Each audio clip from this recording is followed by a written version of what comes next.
Hi, good morning. ലോകത്തെ big four accounting and auditing firms ആണ് KPMG, PwC, Deloitte and Ernst and Young. Ernst and യങ്ങിലെ ഒരു യുവതിയായ ജോലിക്കാരി അന്ന സെബാസ്റ്റ്യൻ കഴിഞ്ഞ ദിവസം കുഴഞ്ഞു വീണു മരിച്ചു. ജോലിക്കിടയിലാണ് ഇത് സംഭവിച്ചത്. പലവിധ പ്രതികരണങ്ങൾ ലോകമെമ്പാടും ഉണ്ടായിക്കൊണ്ടിരിക്കുന്നുണ്ട്. ജോലി സ്ഥലത്തെ സമ്മർദ്ദം, ജോലി സംബന്ധമായിട്ടുള്ള ടാർഗറ്റ്സ്, ഡെഡ് ലൈൻസ്, ഇതെല്ലാമാണ് ആ യുവതിയുടെ ദാരുണ്യാന്ത്യത്തിന് കാരണമായതെന്നും കമ്പനിക്കെതിരെ ശക്തമായ ആരോപണങ്ങൾ നടക്കുന്നുണ്ട്.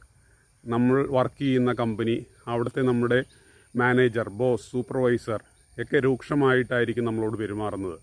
നമുക്ക് ഇത് ചെറുക്കുവാൻ സാധിക്കുകയില്ല.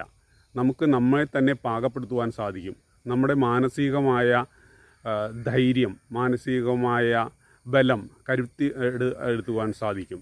നമ്മുടെ ഇമോഷണൽ